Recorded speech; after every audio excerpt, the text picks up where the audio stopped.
ছেলে আমার কথা হচ্ছে ছেলে কালো হোক যেমনই হোক না কেন, ছেলে একটু খালি ভালো মনের মানুষ হলেই হবো, যে সে যাতে আমার মন বোঝে, আমার যাতে একটু ভালোবাসে, যাতে আমাকে নামাজ কালাম করায়, এরকম একটা ছেলে চাই। সুপ্রিয় দর্শক, আসসালামু আলাইকুম। জীবন গল্প চ্যানেলে আপনাদের সবাইকে স্বাগতম। আমার ক্যামেরার সামনে দেখতে পাচ্ছেন খুব অসহায় একটি আপু দাঁড়িয়ে আছে। আমরা সরাসরি আপুর কাছে তার জীবন গল্প শুনবো। আপু, আসসালামু আলাইকুম। ওয়ালাইকুম আসসালাম। কেমন আছেন? ভালো আছি ভাই। আপু, আপনার নাম কি? আমার নাম হচ্ছে রীতা। রীতা। জি। দেশের বাড়ি কোথায়? সিরাজগঞ্জ। সিরাজগঞ্জ। আপনার ফ্যামিলিতে কি কি আছে? আমার ফ্যামিলিতে আমি শুধু একাই, আমার বাপ মা মারা গেছে। বাপ মা মারা গেছে, এখন থাকেন কোথায়? আমি থাকি এই গাজীপুর। গাজীপুরে। কোনো আত্মীয় স্বজনের কাছে না নিজে একাই থাকেন? নিজে একাই থাকি। একাই থাকেন। তো কি করতেছেন বর্তমানে? বর্তমানে গার্মেন্টসে চাকরি করতেছি। গার্মেন্টসে চাকরি করতেছেন। আপনি তো মুসলমান না? জি মুসলমান। নামাজ কালাম পড়েন? হ্যাঁ পড়ি। তো আমাদের ক্যামেরার সামনে কেন আসছেন? ক্যামেরার সামনে আসছি যে কোনো আমি তো অনেক অসহায়। সহযোগিতার জন্য আসছেন না কোনো একটা মনের মানুষ পেলে বিয়ে শাদী করবেন এরকম এই জন্য আসছেন?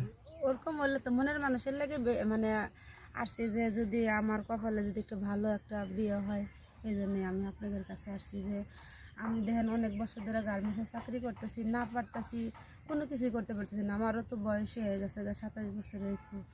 আমি পারতেছি না যে একটা ভালো দেখে যে একটা বিয়ে করবো, হে ভাগ্যটা আমার হইতেছে না। আচ্ছা, আপনার কিরকম ছেলে পছন্দ? ছেলে আমার কথা হচ্ছে ছেলে কালো হোক যেমনই হোক না কেন, ছেলে একটু খালি ভালো মনের মানুষ হলেই হবো, যে সে যাতে আমার মন বোঝে, আমার যাতে একটু ভালোবাসে, যাতে আমাকে নামাজ কালাম করায়, এরকম একটা ছেলে চাই। ছেলে যে আছে না ধন সম্পদ বড় লোক কোটিপতি, ওগুলো আমার দরকার নেই। যদি দাড়িওয়ালা হয়, ধার্মিক হয়, সমস্যা আছে? হুম। যদি ছেলে দাড়িওয়ালা হয়, ইসলামিক হয়, আপনার কোনো সমস্যা আছে? না, কোনো সমস্যা নেই। বিয়ের পরে তো আপনাকে বলবে বোরকা পরে চলাফেরা করতে হবে, এইভাবে চলাফেরা করা যাবে না, সেটা আপনি মানতে পারবেন? তাতে আমি আরো খুশি। তো কি করেন? না, এখন তো বলতেছেন, পরে যে বলবেন যে বিয়ে করে তো জীবনটা শেষ, আমি তো স্বাধীনভাবে একটু চলাফেরা করতে চাইতেছি, এখন বোরকা পরতে বলতেছে, হয়তো বা কোনো দিকে যাইতে দিবে না, তখন না কি না, করবেন? হয়তো আপনি ভাবতেছেন যে আমি আজকে আপনাদের ক্যামেরার সামনে একটা সাহায্য যাচ্ছি, এটার লেগে ভাবতেছেন যে আমি মনে হয় যে আমি মানে কেমন ভাবে চলি, কিন্তু আমি নামাজ কালাম পড়ি, আর আমি এই মাথা মাথা ঢেকেও চলি কিন্তু। যাক, মাশাল্লাহ। তো আপনার বয়স কত আপু? 27 বছর। 27 বছর। তো কিরকম সিনিয়র চাচ্ছেন? তা যে এলো 35-30 এলো সমস্যা। 35-30? হ্যাঁ। অনেকে তো আছে মনে করেন 40-45 বছর, 50 বছর, যাদের বউ মারা গেছে, হয়তো বা অনেক ভাই আছে প্রবাস জীবন কাটাতে কাটাতে তাদের বয়স অনেক বেশি হয়ে গেছে। ওরকম যদি কোনো পার্সন আপনাকে পছন্দ করে, তাহলে কি আপনি বিয়ে করবেন? হ্যাঁ, ওরকম হলেও সমস্যা নাই, কারণ একটা কথা কি ভাইয়া, যার যে বউ মারা গেছে না, ওরকম ছেলে হইলে আরো সবচেয়ে ভালো হইব, কারণ ও নিয়ে বুঝবো, বউয়ের মর্মটা বুঝবো, আদরটা বেশি করবে, হ্যাঁ, তাই? হ্যাঁ।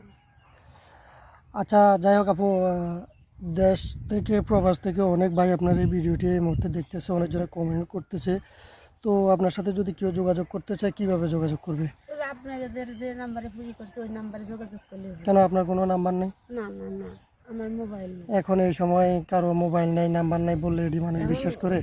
ওরা বিশ্বাস অবিশ্বাসের কোনো কিছু না, হয়তো ভাইয়া যে, কারণ আমার তো মোবাইল নেই। সুপ্রিয় দর্শক, এতক্ষণ পর্যন্ত রীতা আপুর জীবন গল্প শুনছিলেন। আসলে আপুর আত্মীয় স্বজন বলতে পারিবারিক কেউ নেই, একা একজন মানুষ। যদি কারো দয়া মায়া হয় ওনারে দেখে, কেউ যদি আপনারা ওনার সাথে যোগাযোগ করতে চান, স্ক্রিনশট মেরে একটা ছবি পাঠিয়ে দিবেন।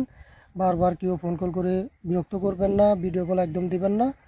সবাই ভালো থাকবেন, সুস্থ থাকবেন। আল্লাহ হাফিজ।